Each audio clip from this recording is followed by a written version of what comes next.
En as ek nie die Gees in my het nie, hoe gaan ek uit die doodheid opstaan? So mense wat Ja, sê, dis laster om te sê die Gees is in jou, gaan nie uit die doodheid opstaan nie. Want hoe gaan jy? Hoe gaan jy uit die doodheid uitkom? Hoe gaan jy uitkom? Dink daaraan. Wat kan jy doen? Hoe bedoel jy, wat gaan ek doen? Ek gaan net opstaan. Jy gaan nie net opstaan nie, jy gaan daar bly. Hoe gaan jy uitkom? As jy in 'n kar is en die kar is 'n ongeluk en hy slaan in die brand, hoe gaan jy die kar uitkom?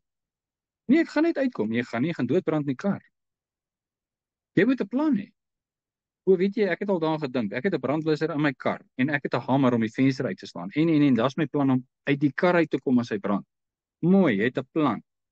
Maar 'n ander ou wat sê ek gaan net uitkom, daar gaan 'n manier wees jy gaan doodbrand. Nou is my vraag, baie prakties. Hoe gaan jy uit die doodheid opstaan? Ken jy iemand wat dit al gedoen het? Nee, maar ek gaan. Hoe? En daar's nie antwoord nie. Ek weet nie hoe nie. Maar as jy nie weet hoe nie, gaan jy nie graag bly. Hoe gaan jy uitkom? Dieselfde Gees wat Yeshua uit die doodheid opgewek het, dis hoe hy uit die doodheid gekom het. Hoe? Die Gees het hom opgewek. As daai selfde Gees in my sterflike liggaam woon, hier waar ek nou sit, sit ek binne 'n sterflike liggaam.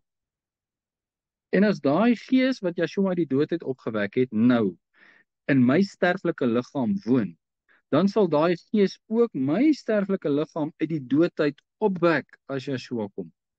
Daai Gees wat Yeshua uit die doodheid opgewek het, moet in my wees om my uit die doodheid op te wek of ek sal nie kan uitkom nie. Hoe gaan jy uitkom? Dink maar aan 'n nagmerrie. Jy het 'n nagmerrie. Jy lê daar op jou bed. Daai bed is naderhand papnat soos jy sweet en worstel. En jy wens jy kan net wakker word. Hoe gaan jy wakker word? Jy kom nie wakker nie. Jy bly net in daai nagmerrie. En dan ruk iemand dalk aan jou of dis nou tyd om op te staan en daar word jy wakker en jy sê, "Goh, wat 'n nagmerrie." Hoe gaan jy uit die dood uitkom? Mense dink nie daaraan nie. Ek sal maar sien as ek al kom. Jy gaan niks sien nie. Jy gaan net daar bly. Jy gaan dood bly.